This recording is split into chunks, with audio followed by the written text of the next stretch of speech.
welcome back. It's Graceful Living Through the Seasons. I'm Christina Cunningham, and today I'm here to bring you a lot of nice, really useful tips for transitioning into the spring season. Now, here in Vermont, it's been a long winter, and I'm sure we're all ready to make that transition. So the suggestions I'm going to give you today are really going to help ease the transition from that dry, cold winter into the damp, wet spring. So let's talk a little bit about the energy of spring. It's earth and water from an Ayurvedic perspective. And we remember Ayurveda is the sister science of yoga, and it is the science of life. It is very much about self-inquiry, self-awareness, and really recognizing that we are a part of nature and that the seasonal changes happen inside of our body as well. So if you're already feeling a little sluggish, a little maybe congested, a little bit damp, those are the signs that spring is already kind of starting to spring in your body. So how can you maximize and really ease that transition? Well, we're going to talk about that today. So let's talk about, I talked a little bit about the feeling. So like heat, heavy, cool, damp, slow. Potential signs of imbalance would be loss of appetite. We want to think about the digestive fire like a campfire. And we want it to be really burning at that nice, slow, consistent burn so that we burn up our fuel and we get to use it, in our case in the human body, we get to use it for energy. But if you think about if you've ever been camping in the rain and you're trying to make a fire with damp, soggy wood, it's really hard to keep that flame going. It's hard to get that flame even lit in the first place. This is the way we want to think about our digestion. So you might already be feeling like not as hungry, but you're on your regular schedule. So you want to start really thinking about your digestive fire, thinking about your food and where you're at in terms of your digestive fire. So sinus or chest congestion, again, this is this movement of heaviness, this movement of mucus that we want to really pay attention to, and that we really want to feel empowered. There's some really good things that we can do to not just be overwhelmed by that congestion. Seasonal allergies, of course, in a couple of weeks we're going to see all of the pollen and all of the nice coatings that we like to see. That's good, it's a good sign of spring, but they tend to irritate our nasal lining. So there's some things I can show you to help reduce the effects of those seasonal pollen allergies if that's something that you suffer from. And the last sign of imbalance would be feeling lackluster, feeling kind of lethargic. Again, if we think about the energy of earth and water, think about like a muddy pond. You know, it's slow moving. It's not clear and clean and swift moving. It's kind of murky and slower, and that's what can tend to happen in our bodies. So we want to really feel into our bodies and then have tools that we feel empowered to be able to shift these things if they're happening to be things that you're suffering from. So qualities to introduce, which are the opposite of what the spring energy is bringing in, would be warming, because it's still going to be on the cool side. So we want the warming, we want lighter, we want drier, and we want more mobile. Okay, so this can be applied to so many different aspects of our body, but also the energies that we bring in from the outside in terms of food, in terms of exercise, how we move our bodies, in terms of things we're engaging in. So we want to then reduce the cold, the heavy, the oily, and the static. You know, in winter, in order to kind of insulate ourselves, we boosted up the healthy oils. Now we want to reduce the healthy oils, and we want to bring in some of the more drier foods. So some examples of that would be the drier grains, would be barley, rye, non-GMO corn, millet, and buckwheat. Lean proteins are also going to be really helpful now. We don't want those heavy fatty proteins because we want our bodies to be more mobile and not so insulated. And so we're looking at lentils, beans, egg whites, and the white meat, so chicken for non-vegetarians. And we also want to be thinking about cleansing our system. You know, as we are coming out of hibernation, we definitely should think about it that way. As we're coming out of hibernation of winter, we want to start thinking about cleansing our channels and really allowing things to become clear, and so that we have clarity in our minds, clarity in our digestion, and that translates into clarity in our life. So that's really the energy we're trying to call in order to balance what's happening around us.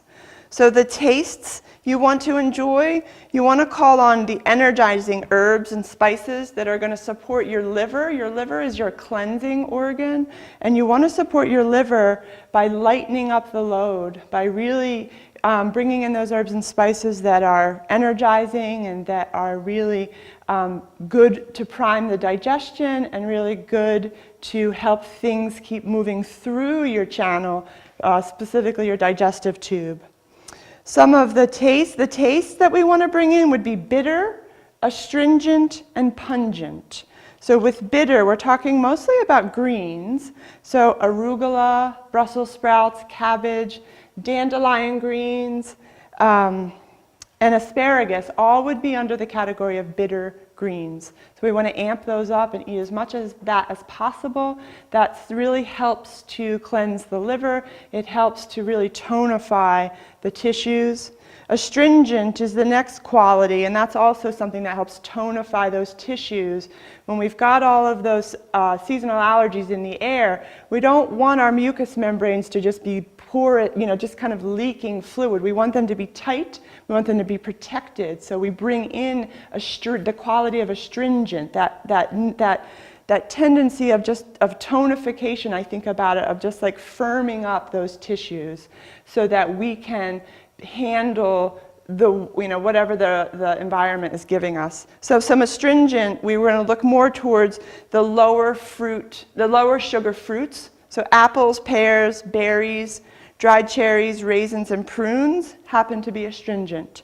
And then pungent spices. So we also, that movement quality, right? We want to be making sure that everything's moving. So we're looking towards ginger, black pepper, lemon, and even turmeric will help with that movement aspect.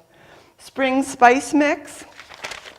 That's going to be your coriander, turmeric, cumin, ginger, black pepper, fenugreek, and even a little bit of heat with cayenne pepper.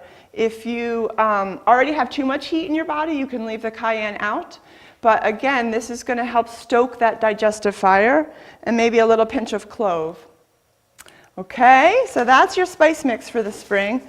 And now let me run through what we want to reduce. So specifically in terms of food, we want to reduce and get rid of or not bring in anything cold, because it's so damp and kind of cold already outside. We're not really ready for the cold foods of summer, because we need to keep a little bit of heat in our body so that we can move through this damp season. So anything cold, and also dairy products tend to be mucus forming and they tend to be dampening, so we don't want to really encourage the dampness. We want to avoid the sweet, heavy fruits, such as the dates, the figs, and the bananas. They're just too heavy for this season. They're not tonifying enough. We want to get rid of wheat this season because it tends to be harder to digest, and that it also is just not as dry as some of those other grains that I listed. We want to get rid of sweet. The sweet flavor is also another kind of softening. It's not, it can be mucus producing, so we want to get rid of any of the extra sweets. Maple syrup sweeteners, as well as, of course, the sugars and any of the refined sweeteners. But the maple syrup, should go. The one thing that you can use sparingly would be raw honey. It tends to be drying, but you just want to be mindful that you're not using too much. Fatty meats, I already said that. Roasted nuts, salt. So salt holds water in tissues. That's not what we want right now. We want the water to be able to be fluid and moving through. So we want to really greatly reduce the amount of salt that we're taking in this time of year. And then extra oil and fat, we want to really go low on that. That also gives the liver a chance to do that cleansing. If the liver's having to break down a ton of fat in this season, it just bogs everything down. And again, remember, we want that lightness, we want that digestive fire to be really stoked. Okay, so now we're going to move into the tips section. I have 8 tips for you. The first one I've already talked about a little bit, but it's firing up your digestion. If you are in fact finding that you're not hungry and it's time to eat, and maybe you're on a schedule and you don't have the luxury of waiting till you feel hunger, you can start to boost that digestive fire. You can get some acids, and if you think about your bile and your stomach acid as fire, that's the energy of fire. That's what we want to encourage. So we can do that in two ways. One way is digestive bitters, and digestive bitters, there are always going to be different formulations depending on where it was derived from, but some of the really common digestive bitters would be dandelion root, burdock, fennel, yellow dock, any of ones, and I always just buy the store-bought because they're just so good, and the people who do them really do such a beautiful job. So what I do about 15 minutes before I eat, I check in with my stomach and I say, am I feeling hunger pangs? Like, am I actually hungry?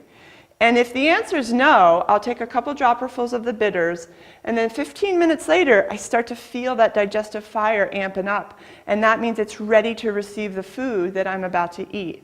And you really want to not eat when that digestive fire is not strong, and you don't want to just eat because it's time to eat, or eat because maybe there's an emotional pattern there. Really, it needs to be based on if the digestive fire in the body is ready to receive the food, okay? Another really easy, if you don't have bitters, another really easy remedy here is slicing pieces of ginger and then squirting some lemon juice on there. Do a tiny bit, a pinch of salt. And if you don't have too much heat in your system, you can also do a pinch of cayenne. You can do these ahead of time. You could do this and have them in a little Tupperware in your refrigerator and do it, batch task. Like we talked about last time, doing things for the week. Do that. It will take you 5 minutes to prep this.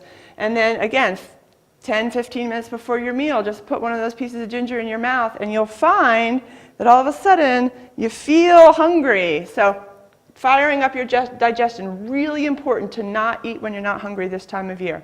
Okay, next tip is eat green. Green in Chinese medicine is the color of spring. And it makes complete sense, right? We're all waiting for those buds to pop, and we're all waiting for the trees to really, show us their leaves and the grass to grow. I went outside today and I saw my perennial plants in the front of my house starting to come up, and I was like, yes, it's happening. So green is the color, and we also want to, and it's also most of green foods are cleansing, they're mineral rich, so we want to get into our bodies as much green food as we possibly can. So what I've prepped for you today is a green smoothie. This is one of the ways that you can get foods into your system, and I would say really being mindful of the temperature of the water that you use. That's really going to determine whether it's too cold or going to be easily assimilable and not make your body cold. But I'll just show you what I prepped for you today, because I think it's going to be a really, just a simple green smoothie recipe is just really a great thing to have in your mind. And I am not so much a measurer. I pretty much just eyeball things, so it's never exactly the same, but that keeps life interesting for me. So basically what I have here are store-bought dandelion greens. You can absolutely harvest these on your own, and I encourage you to do so when they start to come out. And you can, the rules there is you want to be harvesting wild edibles in a place where there's not a lot of auto exhaust, and not a place where they've been sprayed by pesticides or chemicals. So in a natural environment. Bitter, super great for the liver. So we're just going to put a couple of handfuls of the dandelion greens in the carafe. And then I just have a variety of mixed greens here. There's spinach, there's chard, and there's kale. And usually about 2 handfuls will do it. I do add a little bit of sweetness with pear, but again, remembering that this is an astringent quality, so I'm going to just throw some pear in there. I've already prepped some ginger, so some ginger root. And this is where you get to really determine how much of each flavor you enjoy. So I tend to like a lot of ginger. I like to have that bite with my green smoothie, so I add a lot. I have a little bit of celery here. We can add that in. And I have some fresh turmeric. If you've never seen fresh turmeric, and you see it in the grocery, I'm seeing it more and more now in the grocery store, and it's got such an earthy flavor. If you've never really cooked with it, it's something to definitely give yourself that experience. A little piece of turmeric root, and then I like to do a little bit of lemon juice. So I've already squeezed this lemon juice. And then what we would do is just fill this carafe with water, blend it in the blender, and then you can make enough for a morning serving and then a midday serving so that you have that, guarantee of 2 servings of green smoothie per day. You can store green smoothie in the refrigerator. I would say no more than 2 or 3 days, but you can make, this would probably, if I put enough water in here, it would be enough definitely for 2 servings, and you can definitely store it. So feel confident that that's not gonna be too much of an issue there. Okay, green smoothie, eat your greens this season. Another thing that I like to do this season is to make herbal tonic. I say tonic because there's tonic herbs that really can be used on a regular basis for a couple weeks, and they help to tonify whatever energy we're bringing in for the season. So again, for this season, we want to bring in those bitters and those digestives. And so what I did to start was I started with dandelion root and burdock root, and I simmered it. I boiled it first, and then I simmered it, and then I have this nice base to my ½ gallon of that I'm going to add some. Now I'm going to add some other herbs too, and I again don't measure. So basically, I like to just put a nice amount of whatever I'm using. This is red clover. This is the state flower of Vermont, so it is in abundance once the season goes. And then here I have some elderflower. I have some rosehip for vitamin C. I have some mullein here for lung. And so these are all just really good herbs that you can use kind of on a tonic, in a tonic way. So all of these delicate flower tops, all the tops of herbs, you don't want to spend a lot of time boiling. This part really is very similar to steeping tea bags. So you take the nice delicate flowers and leaves. The roots have already been simmered, so I'm going to take this as my base.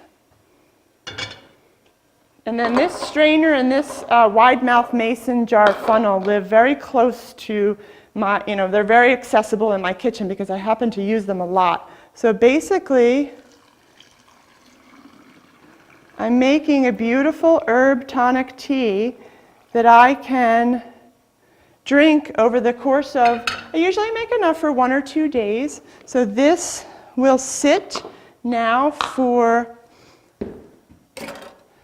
this could be ready, realistically this is ready in an hour. And then when I'm ready to drink it, I'll take my strainer back over to the sink with my cup, and I will, either pour this into a smaller mason jar and have it and bring it to work with me, or replace it in another size like this, and then I can just pour off and heat on the stove when I'm ready to drink.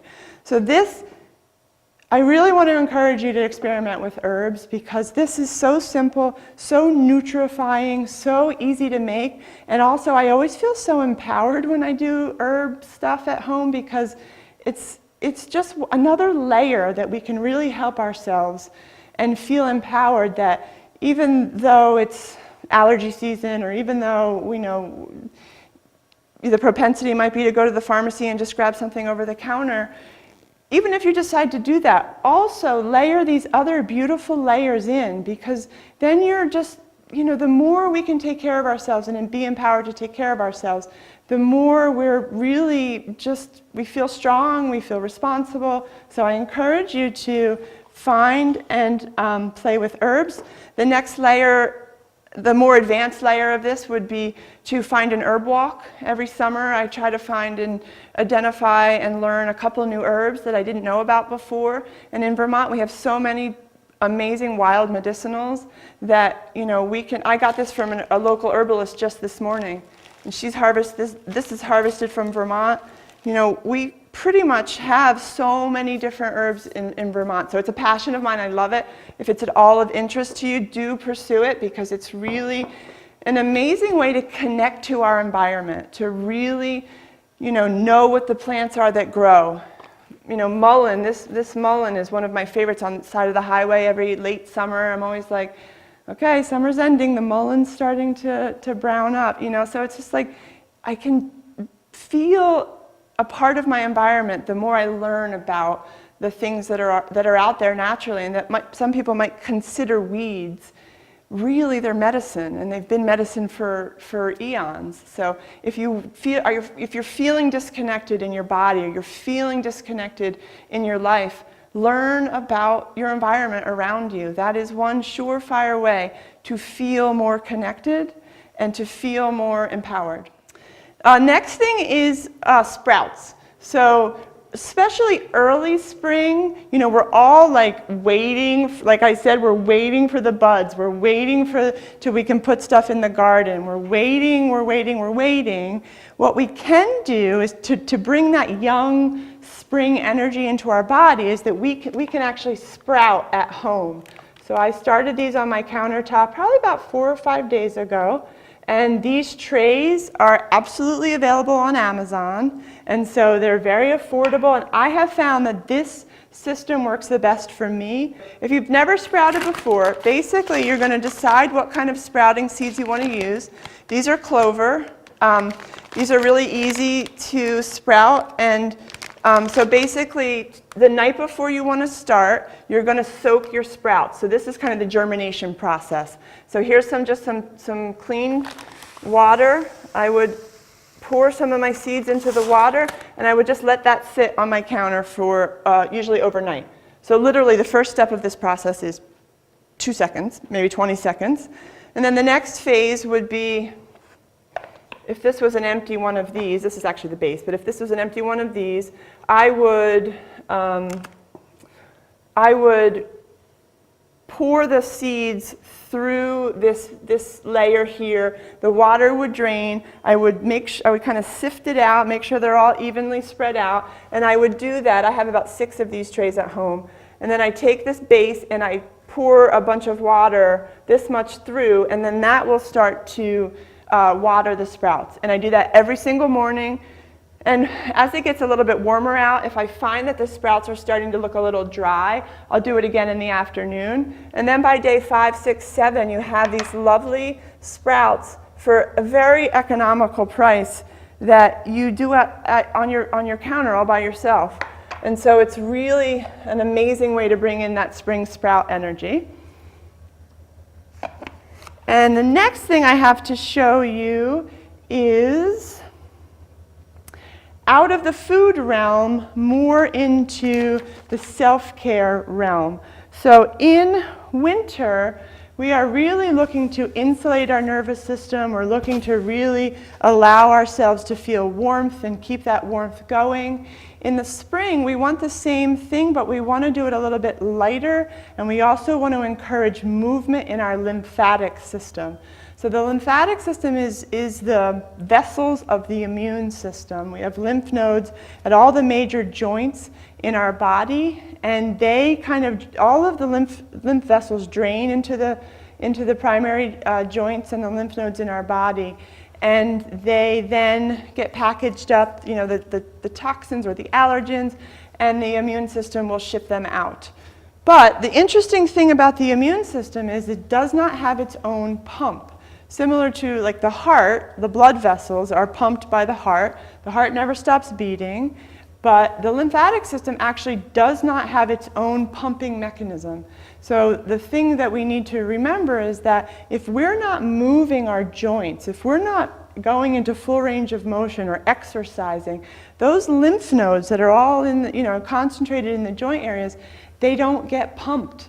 I don't know if anyone's ever been in the hospital and the edema, if you've ever seen anyone in the hospital, that edema, that's lymph fluid. And just because of the sedentary nature of sitting in a hospital bed or being sick for that matter, the lymphatic system doesn't get a chance to have that movement, and it gets very stagnant. And that's especially what we want to avoid this time of year, because the energy, again, of spring is that the earth and the water, and so it's already heavy and dense, and kind of the natural tendency is to want to be more sluggish and want to be a little bit more lethargic. We really need to combat against that. We really need to make sure that we have vigorous exercise already kind of habitualized into our life, and figuring out a way to baby step some movement into your day several times a day is really going to ensure that your immune system is getting that chance to create that fluidity. Another way that you can do that is with dry brushing. So these are dry brushes. I think they're now available at pharmacies, and you're basically a couple times a week, you want to, the lymphatic system lives pretty much a lot, pretty close below the surface of the skin. So you actually can start to move the lymphatic system by swift, brisk little strokes towards the heart. And you can even start at the top of your arm and then work down the arm. It's as if you're helping the body to move that fluid. This brush is dry, and you're just doing a really nice job throughout your entire body to help really move the fluid along. Do your legs up towards the trunk. And you can do this right before the shower. Take your nice shower, maybe not too hot. You could end cold. And then you want to use a lighter oil. So this time of year, I'm transitioning from a heavier sesame oil into a lighter almond oil, which just it's just lighter, but it still is insulating, and it's still going to help my nervous system to be tonified. Another choice there is sunflower oil. That's a really nice lighter oil. And this is all really got to be determined by your own constitution as well. So that is where I get really excited, because it's also about you doing some self-inquiry. Like, do I have dry skin? Does it make sense for me to dry brush? Or am I really oily and maybe I need to use less oil? Or, I have allergies coming, so I need to do things to combat that. And we get to it's really fascinating to me where we can really just do this self-inquiry, get a sense of what's coming in from the outside, and then make informed decisions about how we choose to live in that particular day, season, time of life. The last thing I have for you is nasal irrigation. This is actually obviously a plastic store-bought nasal irrigation system. This one works best for me. I typically do this in the shower. I am prone to allergies, so I do this pretty much every day, especially in the spring. There are other ceramic nasal irrigation tools that are called neti pot. That's very traditional Ayurvedic, and you pretty much just it's the same preparation. The simplest preparation is sea salt and warm water. You can use distilled water if you're so inclined. And you're just gonna mix that up really nicely, and then you just irrigate each nasal passage back into the sinuses. Sometimes you can get it to come out your mouth, and you're just moving. You're moving toxins, you're moving any debris that kind of got caught in there. And then you want to get out of the shower, and you want to get a sense of, is your nasal passage dried out? If it is, and while you're doing your self-massage, after you've gotten out of the shower, you want to do your self-massage, put a little bit of your almond oil on your finger, and then, yes, up your nose. And just seal the inside of your nose, especially during allergy season, because that's going to keep those allergens away from those delicate tissues of your mucous membranes. So I hope this has all been helpful. I hope that you got something out of it, and I will see you next month. Thank you so much.